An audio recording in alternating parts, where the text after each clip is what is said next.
Israël vacille. Les alliances se brisent. Et les crises s'enchaînent. Mais derrière les murs, derrière les conflits et les stratégies politiques, une autre vérité cherche à éclore. Celle d'une humanité appelée à l'éveil, d'une fraternité oubliée qui veut renaître. Et si ces secousses n'étaient pas seulement des signes de chaos, mais un appel à nous transformer?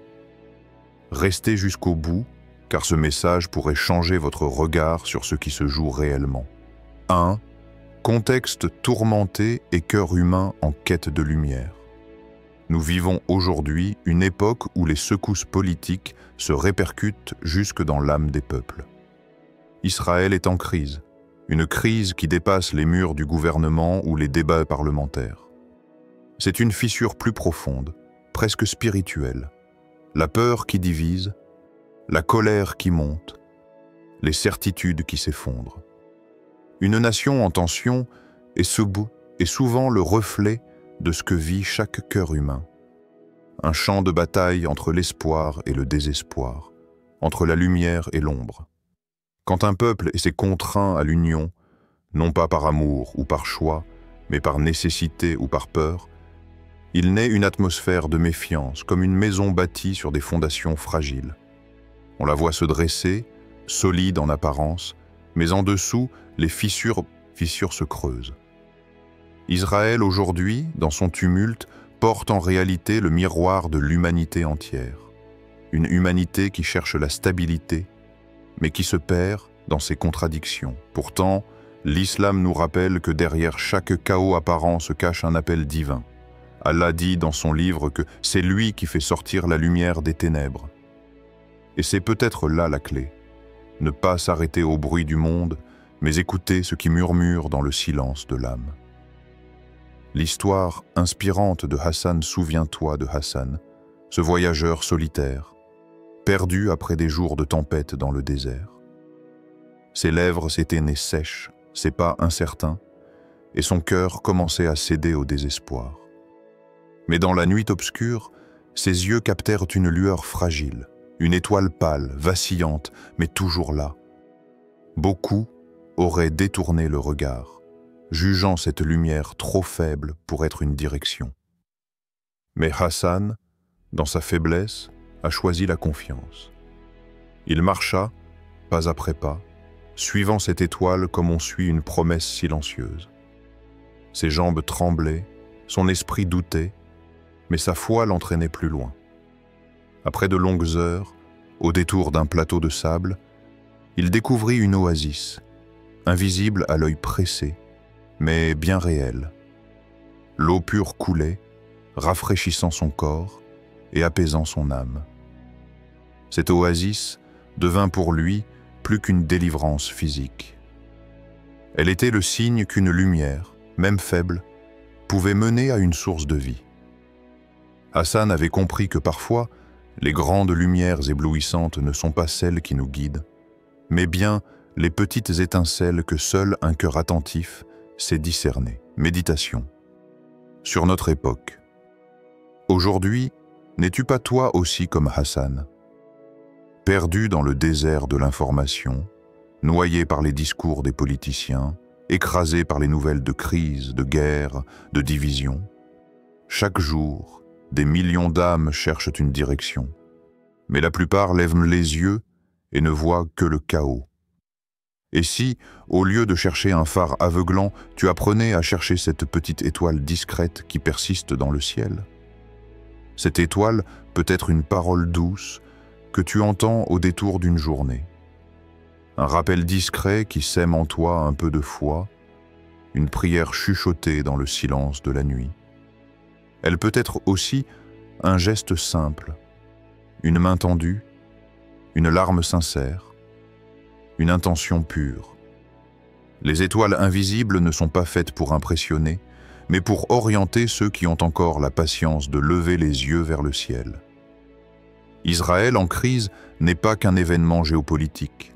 Il est aussi un miroir de ce que chaque individu traverse intérieurement. L'union forcée, les tensions, les peurs, tout cela existe aussi dans nos cœurs. Nous voulons la paix, mais nos désirs contradictoires nous forcent à des compromis. Nous voulons l'unité, mais nos passions nous divisent. Alors, pause un instant et demande-toi, quelles étoiles invisibles me guident aujourd'hui vers la paix intérieure? Est-ce que je cherche des signes éclatants, évidents? Ou suis-je capable de voir la petite lumière qui scintille timidement dans ma nuit intérieure? Et lorsque tout vacille autour de moi, la société, la politique, même mes propres certitudes, est-ce que je garde assez de patience pour discerner cette lueur discrète mais persistante? Parce que la vérité, c'est que la lumière n'est pas toujours éclatante. Elle est parfois fragile, subtile, presque imperceptible. Mais elle a une force, celle de ne jamais disparaître. C'est cette lumière qu'Allah place dans les cœurs qu'il invoque sincèrement, même dans le tumulte. Et peut-être que, comme Hassan, si tu osais marcher vers elle, malgré tes doutes et tes faiblesses, tu découvriras une oasis qui te rendra plus vivant que tu ne l'as jamais été. 2. Netanyahou face à l'adversité, entre responsabilité terrestre et éveil spirituel. Benjamin Netanyahou, figure centrale d'Israël depuis des décennies, se trouve aujourd'hui face à une situation paradoxale. Il détient un pouvoir immense, mais ce pouvoir est fragile, tissé de compromis et d'alliances imposées. Son pays est traversé par des divisions profondes, et lui, en tant que dirigeant, est contraint d'avancer dans une arène où chaque pas est surveillé, chaque décision critiquée, chaque silence interprété. C'est le fardeau des dirigeants, marcher sur un fil étroit, au-dessus d'un gouffre. Trop de fermeté, et il attire la colère, trop de souplesse, et il perd la confiance. Mais au-delà de la politique, il y a une autre réalité, invisible aux caméras, plus silencieuse mais plus décisive, la réalité du cœur et de l'âme. Car même les puissants, derrière leurs discours et leurs stratégies, restent des hommes, faits de doutes, de peurs et de questions intimes auxquelles aucune armée, aucun gouvernement ne peut répondre. Dans ce tumulte, une vérité spirituelle demeure. Lorsque l'homme est acculé, il est appelé à se tourner vers une guidance plus grande que lui. Dans les traditions islamiques, le pouvoir n'est pas une fin en soi, mais une amana, un dépôt, une responsabilité confiée par Allah. Et tout dépôt implique un retour, un compte à rendre, une reddition des comptes au jour dernier. Netanyahou est aujourd'hui prisonnier d'alliances forcées. Mais combien d'entre nous ne vivons pas la même chose à notre échelle? N'es-tu pas parfois enchaîné à des choix que tu n'as pas voulu, à des situations où tu dois avancer malgré la contrainte? La vie nous met souvent dans des unions forcées, avec nos erreurs passées, nos regrets, nos épreuves. Et c'est là que commence le vrai chemin de l'éveil. Comprendre que même dans la contrainte, il y a une possibilité de semer une graine qui portera un fruit. L'histoire du sage sur la colline. Il était une fois un vieux sage, retiré du tumulte des villes, installé au sommet d'une colline.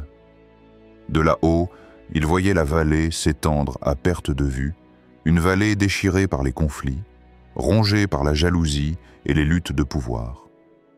Un jour, un jeune homme, épuisé par les querelles de son peuple, vint à lui et demanda « Ô sage, dis-moi, comment trouver la paix quand tout autour de nous s'effondre?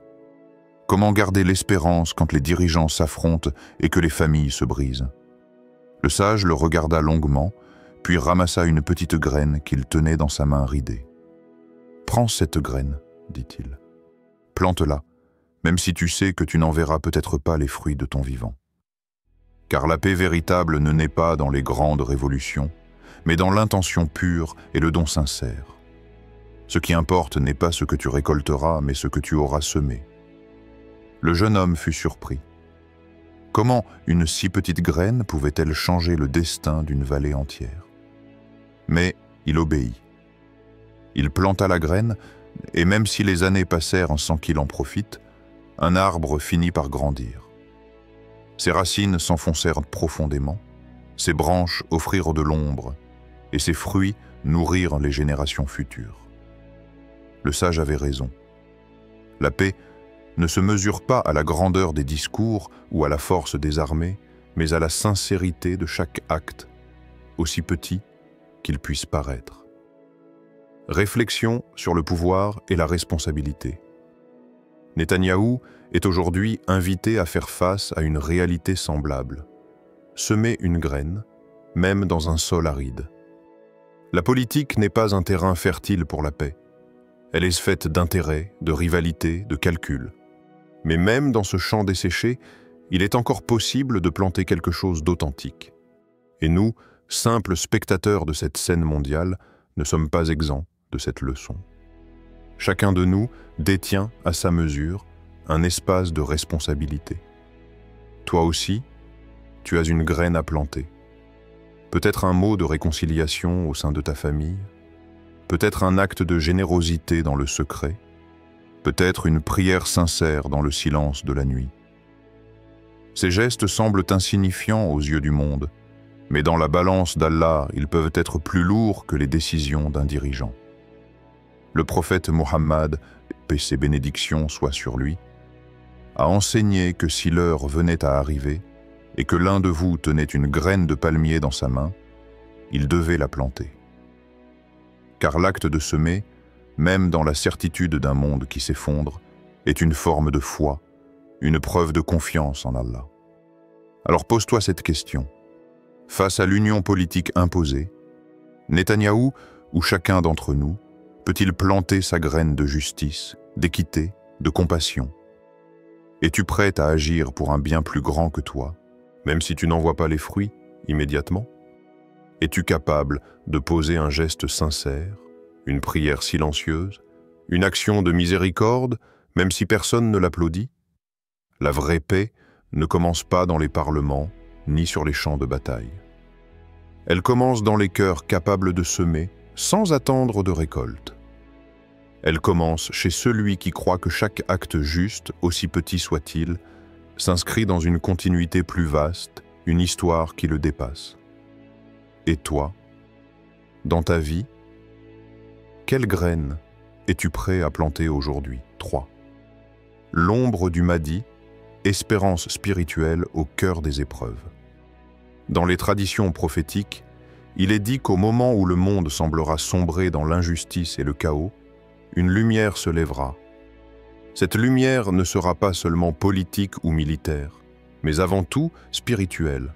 On l'appelle l'ombre du Mahdi, une espérance suspendue dans le ciel de l'humanité, une promesse de guidance juste et de renouveau. Lorsque l'humanité vacille sous le poids de ses propres contradictions, lorsque les nations s'entredéchirent, lorsque les dirigeants s'écroulent sous le fardeau de leurs propres choix, il reste toujours un espace intérieur que rien ne peut éteindre, l'appel divin. Et cet appel, dans les cœurs éveillés, prend la forme d'une attente, mais aussi d'une préparation. Car le Mahdi, dans l'imaginaire spirituel, n'est pas seulement un homme. Il est le symbole d'un rétablissement, d'un printemps promis après un hiver de douleur. Son ombre est déjà là, invisible, discrète, mais présente. Comme une étoile à l'aube, elle annonce un jour nouveau, même si le ciel est encore sombre. L'histoire de la fleur rare. Imagine une fleur rare, enfouie sous la neige, inconsciente du froid qui l'enveloppe. Pendant des mois, elle semble morte, ensevelie, oubliée. Les tempêtes passent, les gelées durcissent la terre, et tout ce qui l'entoure semble condamné.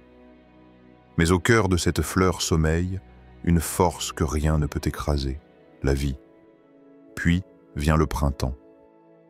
La neige se fissure, la glace cède. Et de cette terre qui paraissait stérile surgit une tige frêle, fragile, mais déterminée. Elle perce la couche dure, elle s'élève malgré les pousses mortes autour d'elle.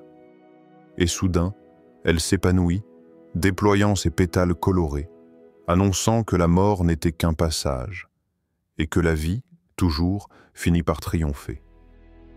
Sa force n'est pas née de la facilité, mais précisément de l'adversité. Elle a grandi dans le froid, elle s'est formée dans l'obscurité, et c'est ce contraste qui a donné à sa floraison un éclat unique. Cette fleur est l'image de l'espérance que porte l'ombre du Mahdi. Car le monde d'aujourd'hui ressemble à cet hiver prolongé. Guerre, division, injustice, oppression. Mais au cœur même de cette obscurité, une lumière se prépare. Espérance au milieu des épreuves. Lorsque nous regardons le monde, nous pourrions céder au désespoir. Les crises politiques s'enchaînent, les injustices semblent se multiplier et les puissants paraissent intouchables. Mais l'islam nous enseigne que rien n'est figé. Chaque nuit, aussi longue soit-elle, est suivie d'une aurore. Et chaque épreuve, aussi dure soit-elle, contient en elle une miséricorde cachée. Le Mahdi est attendu comme celui qui incarnera cette miséricorde. Mais avant que sa présence ne soit manifeste, il y a son ombre, c'est-à-dire son effet spirituel, son inspiration silencieuse qui se dépose déjà dans les cœurs des croyants. Comme la fleur sous la neige, ce renouveau est déjà en gestation, même si les yeux pressés ne le voient pas encore. Et cette ombre nous rappelle une vérité. L'espoir ne doit jamais être éteint. Car la promesse divine est ferme. Après la dureté, il y a la facilité. Après l'injustice, viendra la justice. Après l'hiver des âmes, le printemps du cœur. Méditation sur notre rôle. Mais la question essentielle demeure. Sommes-nous seulement des spectateurs de cette promesse ou des acteurs de ce printemps annoncé? Car la fleur ne se contente pas de renaître. Elle transforme l'environnement autour d'elle. Elle apporte une couleur au paysage, elle nourrit les abeilles, elle purifie l'air. De même, attendre l'ombre du Mahdi ne signifie pas rester passif. C'est accepter d'être soi-même une parcelle de ce renouveau. Si l'ombre du Mahdi est déjà là, alors elle se manifeste à travers chaque acte de justice que tu poses, chaque prière sincère que tu adresses, chaque geste de miséricorde que tu offres. Tu deviens ainsi une étincelle de ce printemps spirituel. Car Allah ne change pas l'état d'un peuple tant que ce peuple ne change pas ce qui est en lui-même. Cette parole coranique est une clé. Le Mahdi ne vient pas remplacer l'effort spirituel des croyants. Il en est le fruit. L'ombre plane déjà, mais la lumière ne brillera qu'à travers les cœurs qui s'y préparent. Alors, prends une pause et demande-toi. Sommes-nous prêts à accueillir cette fleur de lumière dans nos cœurs, comme un signe d'espoir au-delà des luttes politiques? Peut-être que la neige de nos vies est épaisse, peut-être que nos cœurs sont lourds de désespoir, mais sommes-nous capables de croire qu'un printemps nous attend? Et plus encore, sommes-nous prêts à devenir nous-mêmes ce printemps? À être des porteurs de renouveau, non pas par de grandes révolutions, mais par de petites lumières, semées jour après jour, dans le silence de nos actes sincères? L'ombre du Mahdi n'est pas seulement un signe à attendre. Elle est une invitation à renaître dès maintenant. 4. Vers une communauté éveillée, au-delà des crises, la fraternité cherchée. Israël vacille, les fondations tremblent. Mais au-delà des murs, au-delà des alliances politiques, c'est un appel à la fraternité, à la guérison des cœurs, à la renaissance spirituelle qui se fait entendre. Chaque crise est un ferment de transformation. Les crises que nous voyons aujourd'hui ne sont pas seulement des événements politiques ou géopolitiques. Elles sont des miroirs tendus devant l'humanité pour lui rappeler que derrière les drapeaux, les frontières et les rivalités, il existe une vérité plus profonde. Nous sommes tous façonnés de la même poussière et animés par le même souffle divin. Lorsque des nations se divisent, lorsque des peuples s'affrontent, c'est toujours le même cri qui résonne. Celui d'une humanité assoiffée de sens, d'amour et de justice. La fraternité n'est pas un mot abstrait ou un idéal inaccessible. Elle est une urgence. Elle est l'air qui nous manque lorsque les guerres éclatent, lorsque les rancunes déchirent les communautés, lorsque la peur remplace la confiance. Pourtant, c'est dans ces moments de fissure que la lumière cherche à s'infiltrer. C'est au bord de l'effondrement que naît l'espérance d'un renouveau. Chaque crise, si elle est perçue avec lucidité, peut devenir un ferment de transformation. Elle nous met face à nos limites et nous rappelle que nul ne peut vivre seul. Même les puissants qui croient en dominer ne tiennent que par la trame invisible de relations, de solidarité, de complicité. Quand ce fil se brise, tout vacille. Mais quand il se retisse, non par l'intérêt mais par la fraternité, alors une communauté éveillée peut émerger. Histoire inspirante. Dans un village divisé par la sécheresse et la soif, des citernes furent creusées, chacune pour soi. Et pourtant, la vraie pluie tomba, lorsque chacun partagea l'eau qu'il possédait déjà, conscient que la soif d'un voisin est la sienne aussi. Imaginez ce village. Chaque famille, frappée par la sécheresse, se repliait sur elle-même. On voyait des hommes passer leur journée à renforcer les couvercles de leurs citernes, craignant que d'autres ne viennent voler leur eau. On voyait des femmes s'inquiéter chaque matin. Avons-nous assez pour nos enfants? Et dans le silence des nuits, on entendait les pleurs étouffés de ceux qui n'avaient rien. Chacun vivait dans l'illusion de survivre seul. Mais cette illusion les consumait, car la peur les éloignait les uns des autres. Ce n'est que lorsqu'un vieillard, fatigué des murs et des méfiances, décida d'ouvrir sa citerne aux autres que les choses changèrent. Au début, beaucoup le traitèrent de fou. Mais peu à peu, les voisins firent de même, apportant ce qu'ils avaient, aussi peu que ce fut. Alors une fraternité inattendue se leva dans le village. Les rires revinrent, les repas se partagèrent. Et c'est ce jour-là, dit l'histoire, que la pluie tomba enfin du ciel. N'est-ce pas là une métaphore de notre monde? Nous creusons nos citernes, nos banques, nos murs, nos armées, croyant que nous pourrons survivre seuls. Mais la vraie pluie, celle de la paix et de l'abondance, ne tombe que lorsque nous ouvrons nos réserves, nos cœurs et nos mains, pour comprendre que la soif de l'autre est la nôtre aussi. Développement méditatif. La fraternité n'est pas seulement une valeur morale, c'est une loi spirituelle. Allah a créé les hommes différents, de langue, de couleur, de peuple, non pour qu'ils s'ignorent ou s'affrontent, mais pour qu'ils se reconnaissent.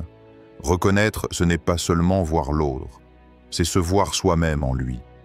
C'est comprendre que sa blessure est mon avertissement, que sa joie est mon espérance. Le monde d'aujourd'hui nous pousse souvent vers l'isolement. On nous répète « protège-toi, pense à toi, défends tes intérêts ». Mais la vérité spirituelle inverse ce raisonnement. Plus tu donnes, plus tu t'élèves, plus tu partages, plus tu grandis. Plus tu accueilles, plus tu es comblé. Les crises internationales, les conflits, les guerres religieuses ou politiques ne sont que des reflets d'un cœur collectif en souffrance. Si nous voulons une communauté éveillée, ce n'est pas seulement dans les parlements ou dans les chancelleries que le changement doit naître.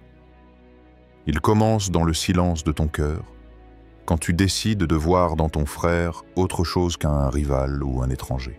C'est dans les petites décisions du quotidien que s'édifie une fraternité solide.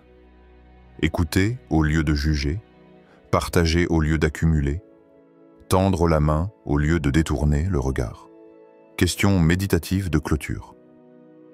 Sommes-nous capables de partager ce que nous avons, sens, compassion, espoir, avec celui qui souffre, même s'il est différent? Pouvons-nous bâtir ensemble, non pas seulement des alliances politiques, mais une communauté éveillée où chaque âme trouve refuge dans la fraternité? Ces questions sont un miroir tendu à chacun d'entre nous.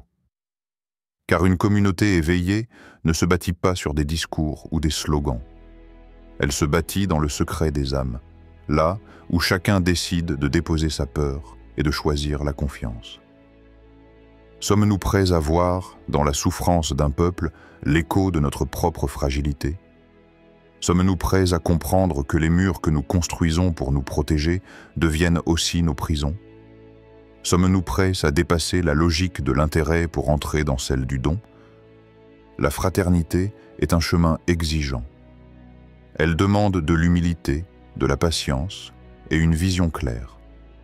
Celle d'un monde où chaque crise devient une opportunité de grandir, non pas contre l'autre, mais avec l'autre.